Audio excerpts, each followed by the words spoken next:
Hello, I'm Jacob and this is the Prepper's Bunker Outdoors. Today we are bringing the MSK1 Ultimate Survival Tips knife to the table of destruction. Now the table of destruction is probably the most fair way of measuring a blade or tool's chopping ability that exists on YouTube. What we do is we compare each tool chopping through 2x4s 5 times, taking away the highest and the lowest score and averaging the last 3. Now the reasons that we've picked the tools that we have here today is the MSK1 weighs about a pound and it is advertised as replacing a hatchet. Now I have some very specific footage to show you guys after the video, and we're going to talk about why the advertisement is a blatant and purposeful lie meant to steal unsuspecting and ignorant people's money. But before we get to that, this knife weighs in at 16 ounces. This is the Council Tool Hudson Bay belt axe. The head weight's about 1.25 pounds on it, and really when it comes to a hatchet, this is the smallest hatchet that you would really see for any kind of real use in bushcraft or whatever. Anything much smaller starts to become very specific for carving or something else. The belt axe there is great not only for carving but also for light chopping and a lot of other stuff as well. Any other hatchet that's going to be practical for any kind of survival situation is going to be larger than this hatchet.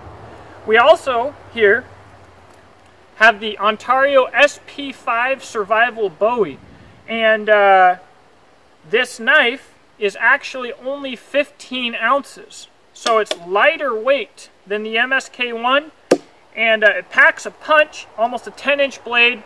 It's a performer, especially considering its price of about $50 to $60.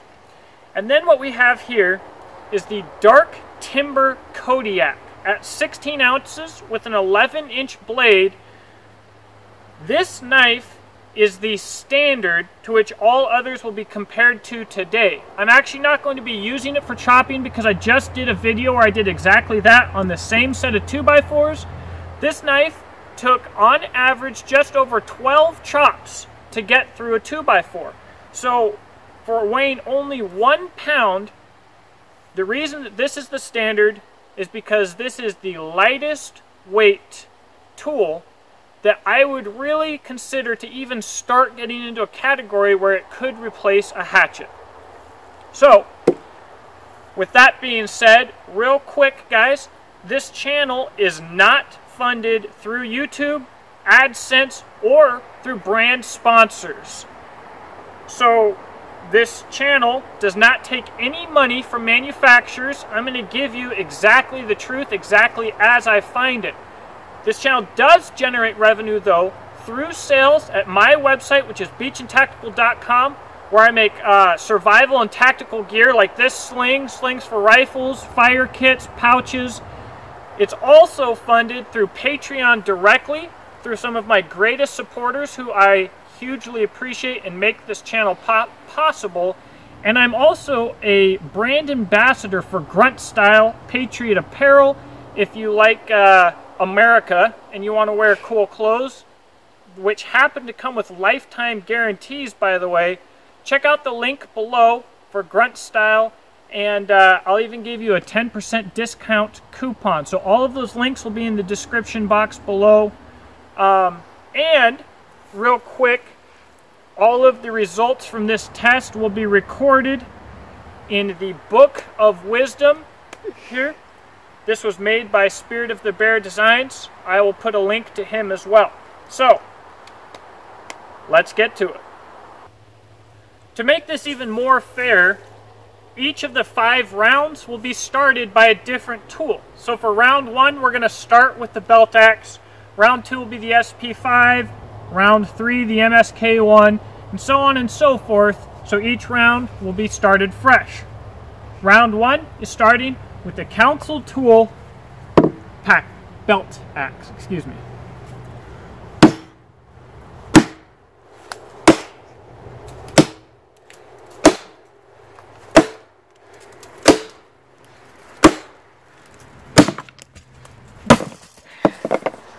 10 hits with the belt axe.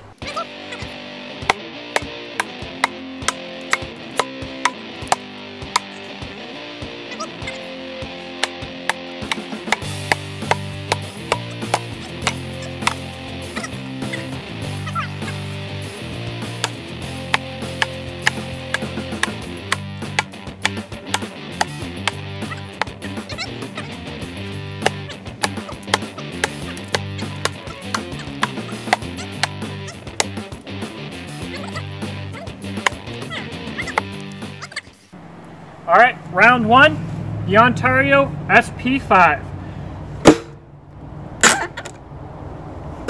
2, 3, 4, 5, 6, 7, 8, 9 hits with the SP5.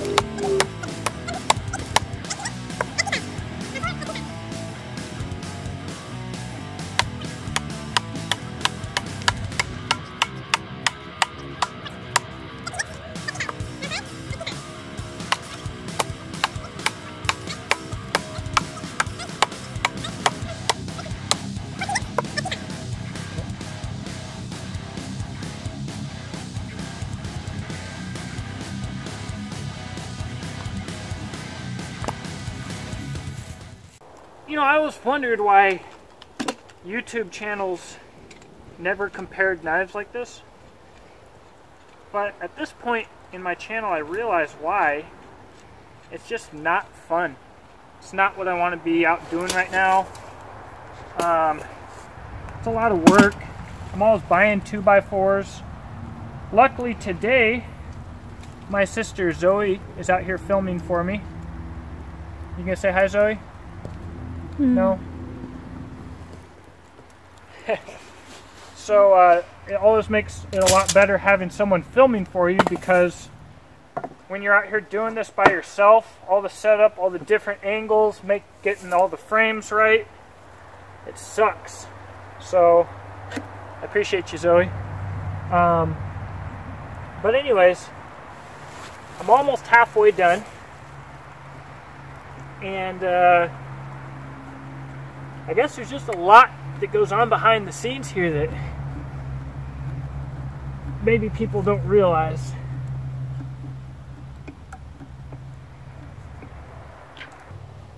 Alright guys, round one with the MSK1. Now we're going to go for a full wrist flicking.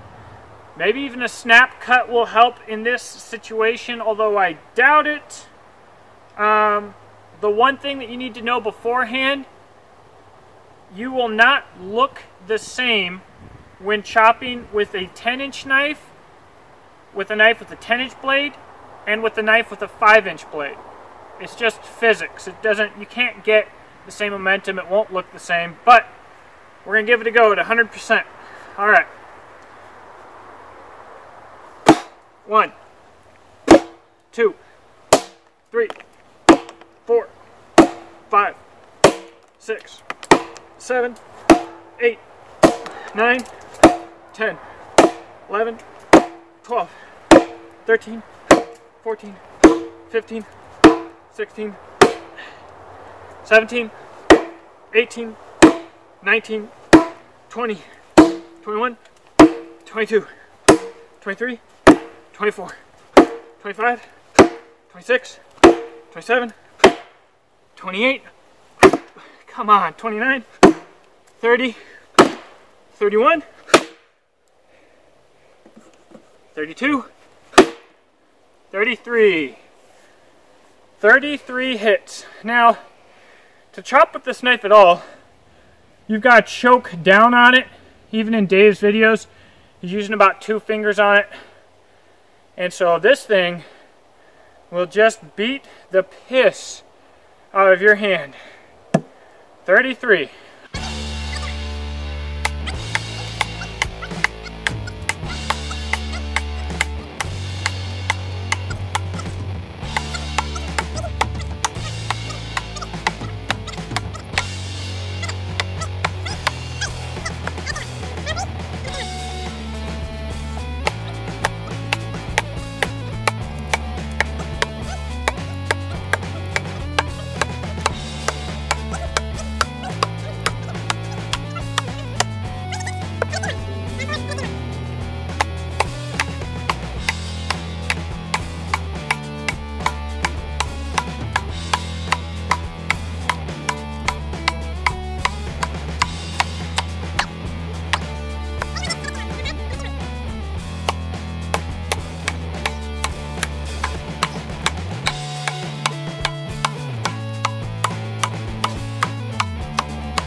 Alright guys, so I've got the results here, the averages and all that, and we are still going to talk about Dave from Ultimate Survival Tips advertisement of the MSK1 and chopping and why it's blatantly lying to you. But first I want to talk about each tool that we used real quick here, starting with the belt axe. This is the first time I've ever used an axe on the table of destruction. It's still got a beautiful edge on it, and it took almost no work. I feel like I could almost be doing this all day with this little hatchet and not be beat up. I mean, it's just a beautiful, wonderful little worker. It's just great. The SP5, little bit of backstory. My first YouTube video ever was a review of this knife, and I wrote a review of this knife on Blade Forums in the Ontario section. I've talked to Ontario as a company a few times, did a video with them, met Touge, did all that stuff.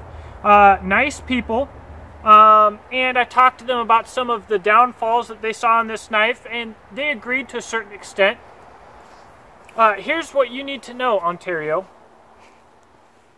This could be the #1 best budget knife ever for survival and bushcraft. Let me help you fix it.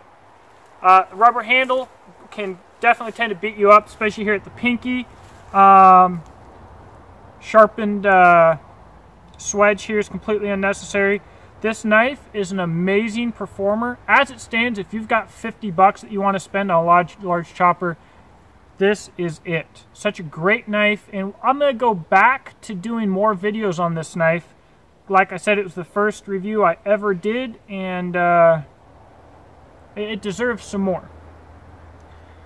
The MSK1. By now, people who have not even watched this far into the video will be commenting below saying how I threw the competition, how I didn't try my hardest in the video, blah, blah, blah, blah. Trust me, every time I use this, I want it to be over as quickly as possible, because if you're giving 50% or 75% strength to this thing, you'll sit there and chop all day. It brutalized my hand to a whole new degree. It was absolutely terrible in every way to use for chopping. 100%, this is not a chopping knife in any way. Let's look at the statistics real quick on this thing. The MSK1 took, well, okay, I'll show you this up close here in a second, but the MSK1, what we did was we did each knife 5 times. We cut the best and the worst score out of those 5, and the results were incredibly consistent. So the MSK1, after removing the best and worst number of hits, took 91 hits for the 3 2x4s with an average of 30.3 hits. That's 30, 30, and 31 hits to get through that 2x4. So an average of 30 hits, 30.3. The belt axe was a total of 33 hits, so 11 whacks. And the SP5, a total of 45, so an average of 15. So I'd have to go back, honestly, and compare this to the Kodiak, because that seems, oh no, that seems right. It was 12.3 with the Kodiak. But anyways, okay, so I'm getting ahead of myself. The hatchet, this, once again, this is the smallest hatchet you would use. So any other hatchet that you should be using for any survival situation should be at least this big, but will probably be bigger. I would probably take something at least the size of the Council Tool pack axe, which would absolutely demolish these things, like no comparison. So not only did the axe complete this task in 1/3 of the time that it took with this knife, but let's talk about effort. I am not going to chop any more with this unless my life depends on it, and in a survival situation where my life depends on chopping with this, I might as well just assume I'm coming home without a hand. Whereas with this hatchet, not only did it take a third of the chops, I could keep swinging this thing for hours. I guarantee you, for hours, and it wouldn't have been a big deal. That really matters. We're talking about saving calories versus how much work you're doing. I did 3 times as much work with this with, at a maximum, a quarter the calories, probably less. From a survival standpoint, think about that. Now, all of these results, I'm going to get a closer picture of this for you guys. These will be posted either in the description box or if I don't have enough room for them, in a comment below that will be pinned to the top. So, to get on to Dave from Ultimate Survival Tips, let's roll some footage.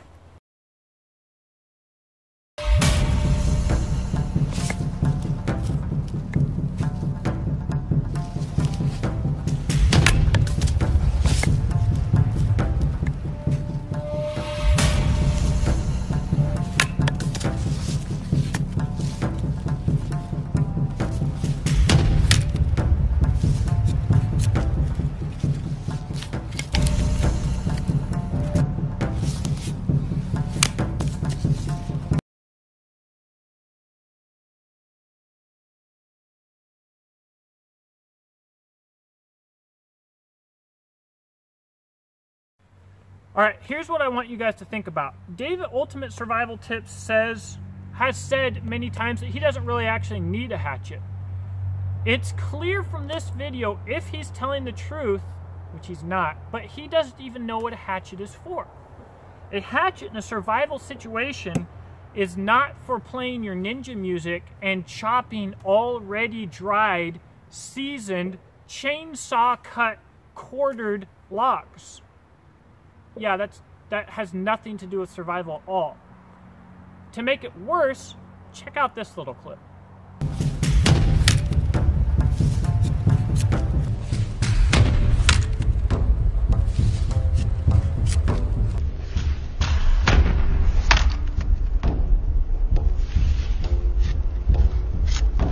So what you saw there is he chopped a piece of wood and it split where he didn't even hit it. He was using such dry seasoned wood to do a chopping demonstration with his knife, don't need a hatchet, that he could have used a freaking crowbar or a baseball bat to split that crap. Here's the problem.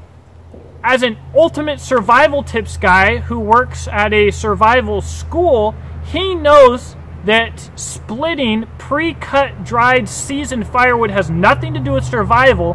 He chose the easiest stuff to split on the planet because this wouldn't split anything else with any kind of ease. And it's so easy to split, he didn't even need to use the knife, really.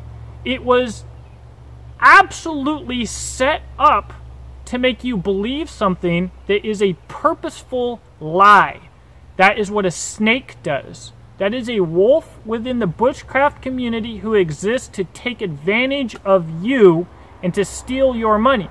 And all kinds of people are going to be mad in the comment section saying, oh, you're just trying to do this, that, or the other thing. Like, I'm literally the only guy on the planet taking the time to abuse myself and actually chop with this knife because it's so freaking terrible at it. Why would I do that for any reason? Like, except because I actually care about getting the truth out. That's it.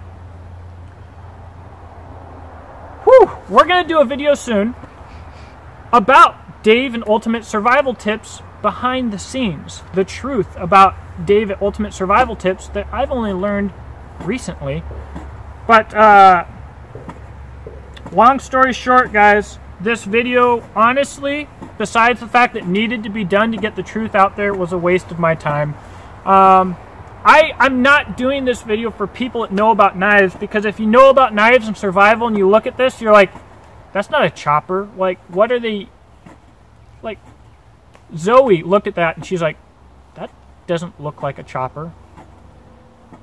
I'm not doing videos for people that know, though. I'm doing videos for people who are just trying to get into the sport or this hobby or this lifestyle and who don't want to get ripped off and screwed over by dirtbags like Dave at Ultimate Survival Tips.